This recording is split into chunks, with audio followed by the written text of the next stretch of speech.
Hola, en este video vamos a ver un tutorial muy sencillo de, de la ilustración de la reconstrucción esquelética como tal. Acá tenemos de entrada dos opciones. La opción uno es trabajar con muchos detalles de, dentro de cada hueso, que es lo que estamos viendo acá en las reconstrucciones de Matt Dempsey. Y la otra opción es trabajar con muchos blancos, ¿sí? Podemos obviamente optar por eh, trabajos intermedios. Realmente acá lo importante es la precisión en la sucesión de vértebras, las costillas y esos anchos, tener cuidado con las formas y demás. El resto, por ejemplo, acá me parece que hay bastantes detalles que son muy interesantes. Hay algunos que le dan cierto volumen, como los que tenemos acá en las vértebras, me parece que son muy chéveres. Pero no es, digamos, como una convención. La única convención acá es que esté mirando hacia la izquierda porque pues, es lo que nos permite hacer anatomía comparada, tanto a nosotros como a los futuros usuarios de estas ilustraciones. Y tratar de evitar también un poco el copiar y pegar, por ejemplo, las vértebras, porque se ve así todo de repente un poco plano. Vamos a ver algunos, digamos, algunos recursos, pero ya de entrada pues sabemos que esto es básicamente un contorno y un relleno. No hay mucho más, de hecho, que mencionar. Es bastante sencillo el ejercicio. Solamente que, aunque es sencillo en términos de ejecución, es un tema de ser muy organizados. Entonces ya lo vamos a ver. Acá en Photoshop voy a mostrar, este es el resultado final. Notemos que la lámina, digamos como final, está en 1350 por 1080. No es necesario, digamos, tenerla más grande que eso. Bueno, puede ser, pero yo trabajé en un formato más o menos 4000 por 2000, más o menos acá es lo que estamos viendo. Y por acá tenía el conteo de vértebras, por ejemplo, que era algo que había mencionado en el video de estudio y bocetación. Y lo que yo recomiendo, el orden para trabajar en esto es básicamente separar muchos de estos elementos, ¿sí? Columna, costillas, la parte ventral, las extremidades. Incluso esto podría ir en más capas, aún más, podrían ser hasta 7 o 10 capas. Si queremos separar las extremidades, si queremos separar vértebras de cráneo, por ejemplo, todo esto podría ser más o menos útil dependiendo de lo que vayamos a necesitar. De hecho, podríamos hacer un ejercicio aparte, digamos, si vamos a trabajar bastante con reconstrucciones, es tener como pequeñas plantillas de vértebras, por ejemplo, para ahorrar trabajo en futuros trabajos, para ahorrar tiempo en futuros trabajos. Y ya para iniciar, pues yo trabajé acá 5000 por 3000. Trate de ubicar ahora el esqueleto en un formato más amplio. Esta versión que encontramos acá pues tuvo bastantes como errores en ejecución por ser la primera, pero por eso me gusta mostrarla tanto, porque al quitar por ejemplo la silueta, eh, notemos que no utilicé bien los contornos, no lo manejé bien, digamos, aunque el resultado está chévere. Obviamente acá al final, porque está la silueta de fondo, no fue lo ideal y es porque tuve que hacer bastantes correcciones. Sin embargo, pues vamos a ver acá, digamos, como la forma en que lo haría ya con ese aprendizaje. Lo primero es colocar acá el fondo blanco. Yo lo he bloqueado. También he colocado un fondo negro para más adelante ver algunas claves de la ilustración. El boceto yo lo he dejado con una opacidad de, digamos, 33, puede ser menos, no hay problema. Y acá bloqueo la capa, siempre bloqueo las capas de abajo porque es muy común que yo empiece a trabajar acá y me confunda. Eh, Aunque las opacidades bajitas siempre nos ayudan como obviar esos detalles. Lo que tengo acá es un contorno del cráneo con la lo que podemos hacer acá es las fenestras o bueno, lo que tengamos acá como las fosas y demás, rellenarlas. Y es muy simple porque pues básicamente con un pincel podemos trabajar con los pinceles definidos o alguno de tinta si tenemos. En general no nos va a afectar mucho. Y lo que haremos acá es básicamente después de hacer trabajar el contorno eh, con la tecla G, o acá vamos a encontrar de pronto la herramienta gradado. Bueno, seleccionamos el bote de pintura. La tecla D nos va a traer siempre estos colores blanco y negro. Con la tecla X vamos a cambiar y seleccionamos el blanco y ya rellenamos de blanco. Va a activar el color negro de fondo y ya quedó allí. Es muy simple el trabajo. ¿Qué es lo que tenemos que tener cuidado acá?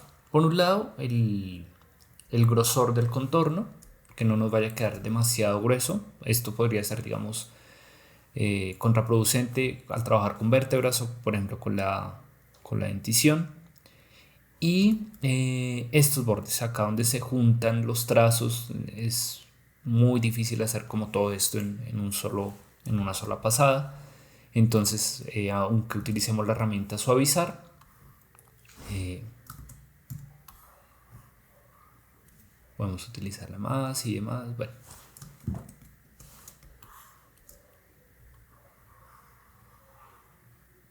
eso nos va a ayudar obviamente a tener un poco más de control. Pero pues eventualmente los cruces no parece desde tan lejos, pero por ejemplo acá ya se nota que hay como una especie de mancha y acá también. Eso es lo que hay que, digamos, donde ser un poco más pulcros, aunque como lo mostré acá, pues la silueta ayuda a cubrir algunos errores. Sin embargo, pues es bueno no confiarnos. Y acá tenemos el cráneo, podríamos trabajar en una capa aparte, dentadura o dentición, o simplemente dientes.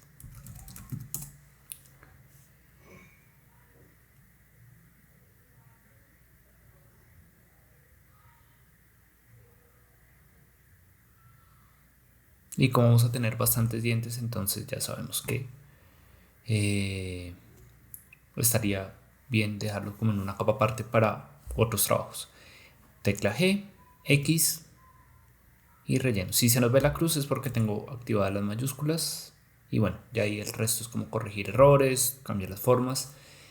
Se hace, digamos, el trabajo es muy sencillo. Puede ser un poquito tedioso a veces, pero bueno. Otras cosas que podríamos trabajar acá, me voy a parar en la capa del cráneo, es cambiar el grosor del pincel y dejarlo en el mínimo. Podríamos trabajar también con un tono un poquito grisáceo. Voy a quitar el suavizado para que veamos que podemos trabajar, aunque no me gusta acá, se está viendo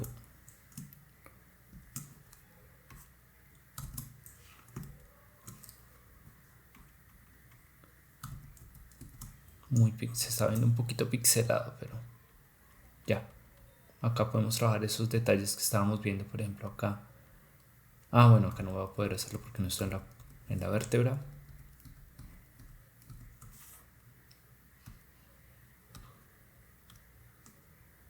Pero todos esos mini volúmenes se pueden hacer.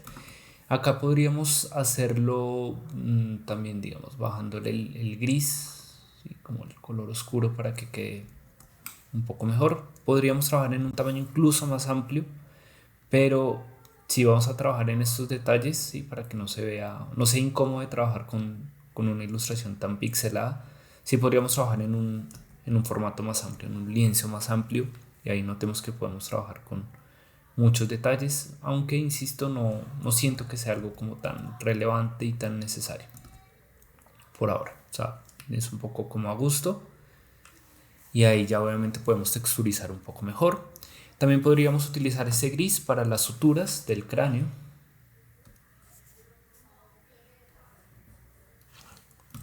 Okay.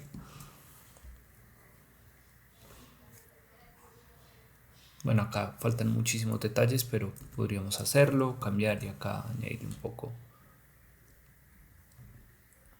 como acá en estos bordes, ese tipo de cosas.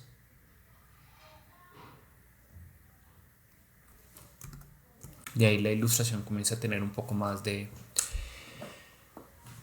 relieves, de profundidad y demás. Las suturas, y bueno, nota aparte, van hasta el puro borde.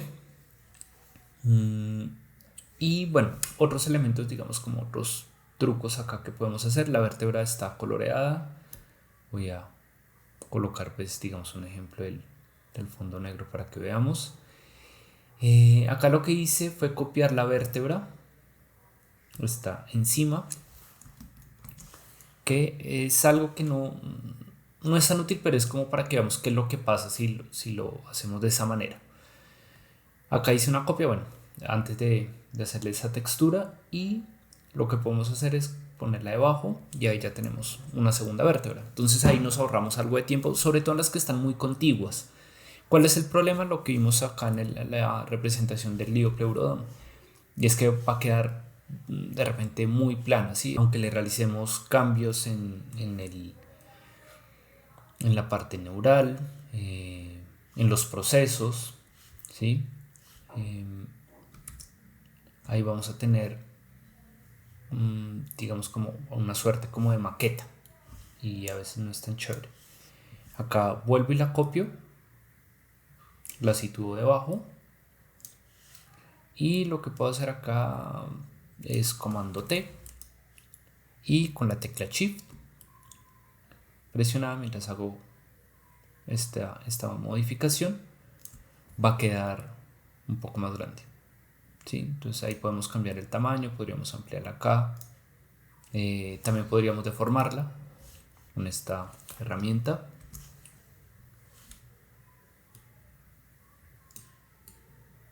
Y luego enter, enter, pero ya notemos que comenzó como a pixelarse, a perder el color negro. O sea, no siempre es tan útil esa herramienta, pero la podemos usar. Y al final, solamente al final, la silueta, ¿sí? Al final es lo que vamos a hacer, que es colocarle estas formas. Es tejido blando, pero notemos que en el cráneo, el cráneo está muy cerca de la piel, donde va a haber más distancias en la parte ventral, por ejemplo. ¿Sí? Ahí tenemos los órganos vitales, entonces ahí es donde la mayoría de especies han desarrollado pues tanto estructuras como las costillas, como el tejido fibroso que vamos a ver más adelante en el estudio muscular, y demás. También hay bastante espacio acá, o sea, ¿no? Entonces ahí es donde normalmente va a ser un poco más ancho. Imaginémonos también acá en lo que sería el proceso espinoso de nuestras vértebras. Vamos a verlo acá rápidamente, que es lo que se ve cuando nos inclinamos hacia adelante, ¿sí? Que en nuestra espalda se ven como esas protuberancias. Es eso, la apófisis espinosa o proceso espinoso, que es esto acá. Y pensemos en que en algunos casos, ¿sí? Puede ser que haya alguna especie donde se le vea en alguna parte, en alguna estructura anatómica, como que pensemos como eso se vería, por ejemplo acá, ¿sí? Esto es porque está relativamente junto, no hay mucho espacio acá, ¿sí? En la parte dorsal. Y en la altura digamos, del cráneo, mandíbula, los reptiles, digamos, no tenían labios como tal, pero, y esto está muy reciente, eh,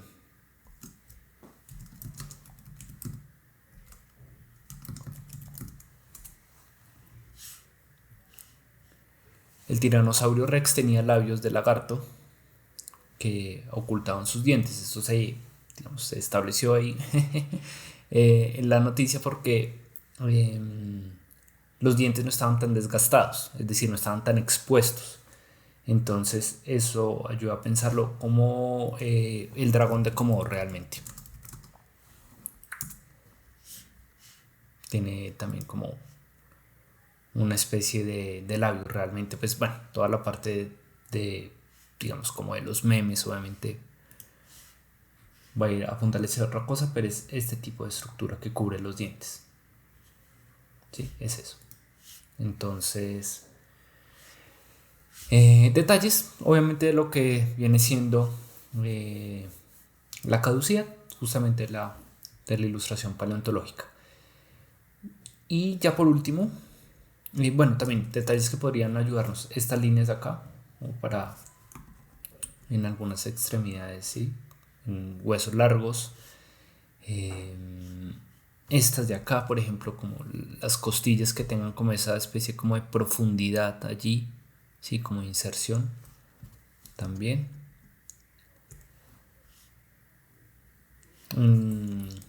Lo que llamamos acá la gastralia, también hay algunas líneas.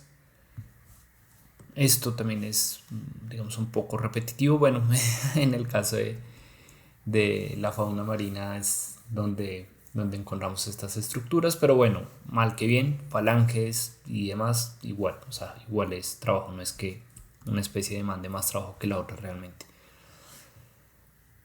Y tener cuidado también con el tema de la dentición porque es muy común, no sé por qué ocurre tanto, pero en muchas representaciones, pero muchísimas, los dientes son todos parejos, súper perfectos y no, realmente pues lo orgánico no es tampoco ni sacarlos como de bordes y tratar de hacerlos muy feroces o algo así, sino de entender que se hacen un poco más pequeños a medida que llegan a la última parte, pero en general, en algunas ilustraciones todos son perfectamente alineados y tampoco, sí, la idea es como que nuestra ilustración sea también muy orgánica. Finalmente podríamos colocar la silueta como una herramienta de representación en términos de dimensiones, la escala. Acá podemos utilizar herramientas como eh, bueno, silueta gratis, no sé si acá aparezcan estos. FreePic, ¿vale? Tiene varias siluetas, por ejemplo, es como el más común. Pixabay también. Como en mi caso trabajé con fauna marina, entonces pues ubiqué un buzo. La escala podemos hacerla, digamos, básicamente es una línea. El número, por ejemplo, el 2M puede ir abajo o arriba. No hay, digamos, como una convención, digamos así como en algunos casos, pero yo sí he optado últimamente por colocarla arriba. Entonces, por ejemplo, ahí eso es algo como que ya he cambiado, pero si se coloca abajo no está mal. No coloco escalas en vertical normalmente, por ejemplo. El nombre de la especie en itálica con el epíteto en minúscula. Acá coloco espécimen, el holotipo, los autores de la investigación. Y esa sería ya la lámina de la reconstrucción esquelética final. Dependiendo obviamente del tiempo, pues podemos trabajar y avanzar, digamos, lo más que podamos en cierto punto. Y ya obviamente si vamos bien en línea con nuestro cronograma de trabajo, presentarla toda sería, la verdad, bastante positivo para avanzar más adelante. Entonces, esas serían digamos, las recomendaciones. Notemos que literalmente tutorial no es tanto, es solamente como calibrar el ancho del pincel, explorar con diferentes tipos de pinceles y la verdad que el trabajo es sencillo en ese aspecto. Y ya con esta reconstrucción y con esta lámina, ya más adelante entonces pasamos al estudio muscular.